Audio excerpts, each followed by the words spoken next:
It's time that we restore Biafra. Can't be changing hyenas with foxes. People who want to maintain relation. Pipes of oil are running through Nigeria to the Shell and British Petroleum gas, and people on the sides of those pipes are starving with hunger. If politicians want to come up and tell us section what, which section is hunger? Una will be Biafran, say una no go fight for Biafra. Make another country they fight for Biafra. Make una hear what this man they talk. Una will be Biafra. So una no want fight for our own agitation, our own land, fight to get our own freedom. Another people from another country just they fight for Biafra. Watch this man, Joshua Mpanga.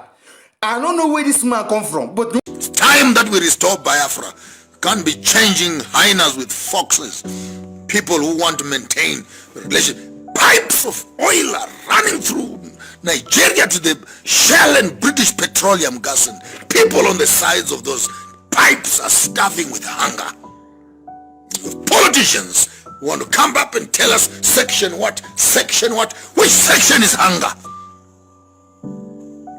Truth must be told. Talking about these new African revolutionaries, the West want to call them, these are militias, these are coup d'etats, these are what. Yeah, they are coup d'etats because leaders that you don't have control over are coming into power. Yeah, you get that part right. You know, all along you've been manipulating the system. You've been manipulating the system. You give money this side, give money this side, and manage it, and boom, boom, there's a president, and the president is your puppet, and you make him sign some treaties. He guarantees you, no, you still have your business running, and you know what makes the European and the Western world angry is when you have a president in power whom they cannot control. Now let me talk about Zimbabwe, and then I'll move to the Francophone. You see, Mugabe was fine. Mugabe was beautiful because he signed and he agreed, educated. They gave him more than 42 degrees, professor, doctor. He was in good books because he agreed and set up straight and says, I will not touch land, I will play by the books, and I will obey all the laws that you want to do, because he thought that the white people were honest people, that when they tell you something, they will honor their word. And 25 years later into power, Mugabe then wakes up one morning to discover, hey, Mfethu, this thing is not what you think it is. These guys are not going to change their minds. It's a bunch of liars. It's a bunch of liars. They make you sign one thing, they decide they're doing as a country. When you look at the new politicians that are coming up into the space, Burkina Faso and Mali and Guinea-Bissau and Guinea-Conakry and Chad and Rwanda and all the Francophone countries which have been keeping the French government and the French economy running for the rest of the time immemorial in history. Now the balls are changing. New political leaders are coming into space who don't know who Macron is, who don't know where France is, who don't know where Paris is, and they are coming up with new political conversations. Africa comes first. If you look into what they are saying right there, you'll find it very interesting, because what they are submitting to the rest of the world, particularly to the French government, it is exactly what we have been saying for the longest of time, that if you want African resources, then you need to come to Africa and beneficiate those resources. If you want African, coffee, or be it gold, or be it whatever you want, make sure that you don't just grab these things and walk away, but come to the land and beneficiate those resources and make them good. So France and Benin, yes, thank you very much. Benin, Niger, and Burkina Faso, and thank you very much, Armando. And Benin and Niger in particular stands up with a new leader there who says no more colonialism. And France gets excited. Macron, I think, is still wet behind the ears. And he blurts out some unprecedented, no, dare you, after the coup in Niger, or Niger, whatever you want to call it. When I see this video, I say I must bring it for my people to watch them. It could make una watch it. If me I hear what this man they talk about, say Biafra must stand because all the mineral resources where they waste from Nigeria they go Europeans, all of them belong to Biafra people. Biafra need to stand that he is going to restore his own Biafra.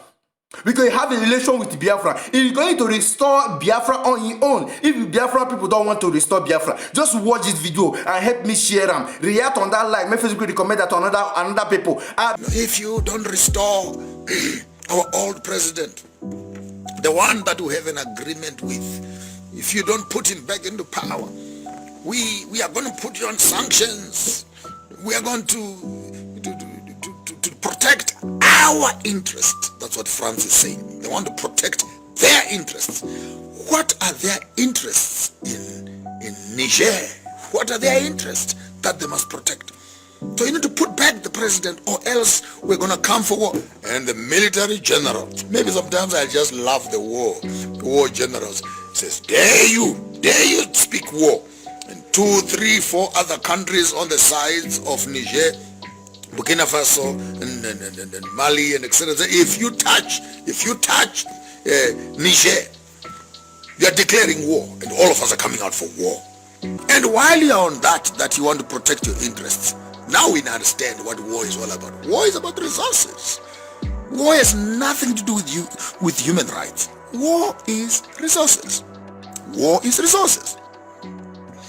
Then our honorable president in Niger wakes up in the morning and boom, chops off the gold exports to France. Boom, chops off the uranium exports to Niger. Niger remains one of the biggest producers of uranium. Cuts it off. And France is now in a messed up state because they also cut off their gas with Russia to support America. And now, because they were hoping that they will use the uranium from Niger for their power stations to run France, now they are cut off in Russia. They are now cut off in Africa, in Niger. So you find that uranium has now become the new password for war. The Western world, they want the uranium for power generation, etc. And he says, if you want uranium, you're going to come to Niger, build the plant in Niger, and get your power from there to power yourselves in France, so that if you misbehave, we will switch off. I just love this stuff. What Putin did when Europe was misbehaving, he just went to the tap of gas and just turned. He didn't switch it off totally. He just turned down a little bit, and the whole Europe, people are freezing in the cold. And this guy says, if you want our uranium, you come to Niger, you put your plant right here, you build it here, and then you put your cables to go to France. And when we don't like what you're doing, we will switch off power. Let's see what will happen to your industries, will happen to your households, and etc. So France is caught between the hard rock and the deep sea. They don't know whether to now bow down to the new general or to organize a coup d'etat and organize some insurgencies and mercenaries. And by the way, Burkina Faso and Niger, they have nothing to lose on the stopping of uranium exports. There is nothing to lose because they never benefited from the uranium. It was just being dug and sent out.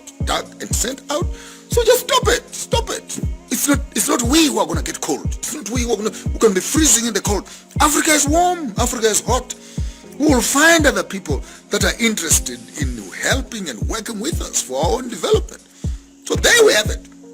In Burkina Faso and Niger and Chad and Mali and Guinea and Conakry and other countries, all the francophones are waking up to smell the coffee. If you want us to send you coffee. Thomas Sinkara, want us to send you our coffee.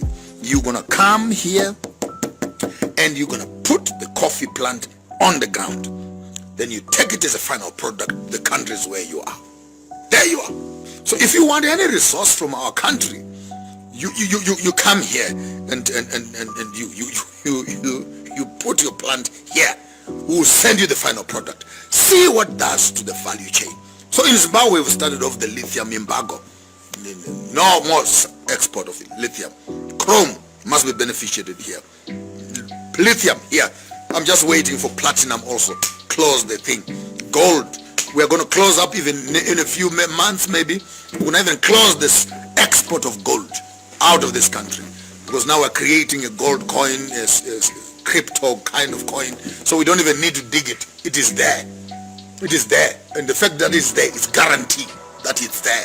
You can create a piece of paper that you can take to the bank and you can trade on paper while our resources are remaining where they are. So people are getting intelligent. They're not as stupid. These things we've been talking about for the longest of time, or the transformation of the African space in my lifetime.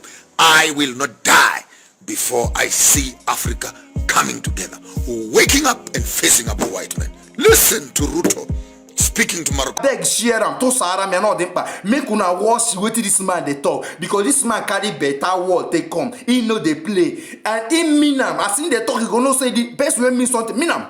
Oh yeah, let's go. On. No, Chief. No, Chief. What you are saying and what you are doing are not the same thing. Listen. Marco says, no, we talking trade. Ruto says, whoa. We are not saying the same thing. We are talking here. Behavior is different. Listen to Museveni talking. Listen to Mnangagwa talking. Listen to Malema talking. Listen to Masisi talking in Botswana, telling the Afrikaner government, the Oppenheimers, you are not going to be giving us 2, 3, 4% of our diamonds per year. We are not going to be renewing your license. Either you change the way you are doing things, or we will not renew the license. So we begin to see, yes, we still have a few African leaders who are still trying to pussyfoot around these Europeans as if they are scared of them when they see a white man in a suit. Oh, yes, boss, or boss kind of thing. Hey, but the times are changing. The times are changing. A new ball game coming on board. That's why maybe I don't support Chamisa. We are messing it up. The real politics right now, China and Russia are a transition, but they're a transition with an informed audience that now wants to begin to speak its own narratives. What is that narrative all about? It's Africa owning its resources, Africa owning its own time and destiny, Africa breaking the chains of colonialism. There is no need for any African country to be paying taxes to Europe, to America, to France, to Britain. No. The sympathy of the Chinese and the Russians is at least in the midst of the colonialism. We can now get some bridges, get some hospitals, and get this and this. Resources that we could not normally have, and in the midst of sanctions, we could not access those things. But by no ways are these lands and pieces of transactions being done at a sale point of view. These are leases, some of them 20 years, some of them 35 years, some of them 99 years, but we are not selling the land. Not again. Land is not for sale. Chamisa must go home. He is irrelevant. He is irrelevant. If he had listened to me some 4 years ago, 5 years ago, when I tried to talk to him, you would not be in this mess. But he thinks he knows too much. Thinks he's more informed. He thinks he's well alert. And unfortunately, he will miss the plane. The leadership that we need, I don't even care who goes into power. Whether it is the army general, or it is the police commissioner, or it is whoever, I don't care. What I care about, when you get into power, what are you going to be doing about our people? What are you doing about our resources? What are you doing about transforming our culture? What are you doing about transforming our media space? What are you doing about pursuing our own ethics and moral values? Those are the things that are important to me.